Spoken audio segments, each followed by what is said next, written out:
Hi, എൻ്റെ പേര് രഞ്ജിത്ത്. ഇതെൻ്റെ വൈഫ് അശ്വതി. അനിത മാഡത്തിൻ്റെ അണ്ടറിലായിരുന്നു. OT-ലാവട്ടെ അത് കഴിഞ്ഞ് വാർഡിലാവട്ടെ നല്ല സർവീസാണ് നമുക്ക് എല്ലാ ഭാഗത്തു നിന്നും ഉണ്ടായിരുന്നത്. സ്പെഷ്യലി നേഴ്സസ്, എല്ലാ നേഴ്സസും നമ്മളോട് വളരെ നല്ല രീതിക്കാണ് അവർ പെരുമാറുകയും എല്ലാ കാര്യങ്ങളും ചെയ്യാൻ വേണ്ടി ചെയ്തിരുന്നത്. എനിക്ക് ലേബർ റൂമിൽ കയറാനുള്ള ഒരു അവസരം ഉണ്ടായിരുന്നു. അപ്പം അതൊരു പോസിറ്റീവ് വശമായിട്ടാണ് നമ്മൾ കാണുന്നത്. കാരണം ആ സമയത്ത് ഒരുപാട് സൈക്കോളജിക്കൽ സപ്പോർട്ട് കൊടുക്കാൻ വേണ്ടി എനിക്ക് കഴിഞ്ഞായിരുന്നു. അതുപോലെ തന്നെ അനിത മാഡവും ബാക്കിയുള്ള ലേബർ റൂമിലെ സ്റ്റാഫും വളരെ കോപ്പറേറ്റീവും പിന്നെ നല്ല സൈക്കോളജിക്കൽ സപ്പോർട്ടായിരുന്നു. എനിക്കും വൈഫിനും നല്ലൊരു സപ്പോർട്ടാണ് അവിടെ നിന്ന് കിട്ടിയത്. പിന്നെ അതിനുശേഷവും വാർഡിലാണെങ്കിലും രാത്രി മോനും കരയുന്ന അവസരങ്ങളുണ്ടായിരുന്നു.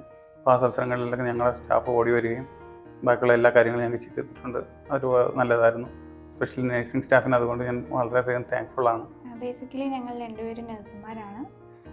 UK-ലാണ് വർക്ക് ചെയ്തിരുന്നത്. ഇപ്പോൾ ഡെലിവറിക്ക് വേണ്ടി നാട്ടിലേക്ക് വന്നതാണ്. നേരത്തെ അഡ്മിറ്റ് ആയി GDM ആയതുകൊണ്ട്, പക്ഷേ നോർമൽ ഡെലിവറി ആയിരുന്നു. ഹസ്ബൻഡിനെയും ഡെലിവറി റൂമിൽ കയറ്റിയായിരുന്നു. അതുകൊണ്ട് എനിക്കൊരു സപ്പോർട്ടായിട്ട് തോന്നി. ടോട്ടലി ഹാപ്പിയാണ് സർവീസിൽ.